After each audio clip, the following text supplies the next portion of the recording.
Okay, let's do a little review on Counterpoint. Now, if you got through the last couple classes and you were like, "Oh, I'm so glad to be done with Counterpoint because this Counterpoint is just killing me," I got bad news for you.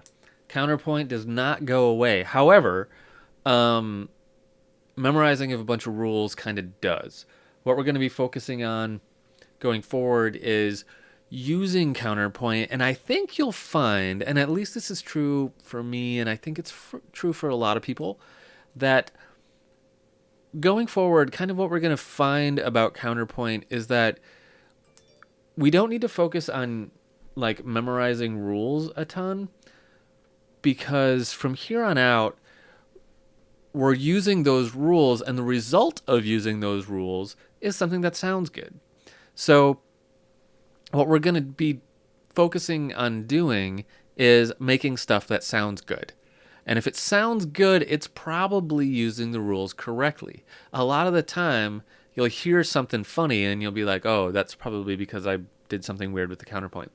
Counterpoint should start to be in your ear, as they say now, meaning like you can almost start to recognize things that are going wrong in a counterpoint and things that are going right. So, super quick review of counterpoint. We talked about the 4 and kind of 5 different species of counterpoint.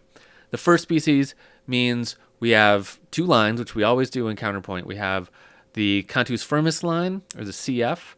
That's the one that is given to you. It's going to be all whole notes, and you cannot change it. And then you have the counterpoint. That's the one you're writing. So against the cantus firmus, first species counterpoint, the biggest difference, or the biggest thing that separates it from the other species, is that it's a 1-to-1 relationship. For every note in the cantus firmus, we write 1 note in the counterpoint, which means it's going to be all whole notes pretty much. Second species counterpoint, it's a 2-to-1 relationship. So we're going to write 2 notes for every note in the cantus firmus. So that means if our cantus firmus is all whole notes, our counterpoint is going to be all half notes.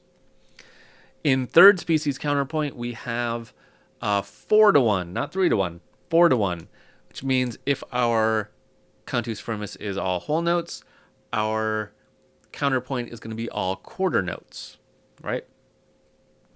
Now in fourth species counterpoint, what we have is half notes with suspensions. So if the cantus firmus is all whole notes, the fourth species counterpoint line would be primarily half notes but tied across bar lines so that we get all of these suspensions. That's kind of the big thing about fourth species. And then we also have this fifth species of counterpoint, which is sometimes called free counterpoint, in which we can kind of mix and match. We can do different rhythms here and there. That's kind of the main thing to keep in mind as we go forward. If later, as we start talking about SATB stuff or chorale textures, we might find it's useful to do a kind of quick review on some of the specific counterpoint rules, but let's leave that for when it comes up in context so that I'm not just throwing more rules at you.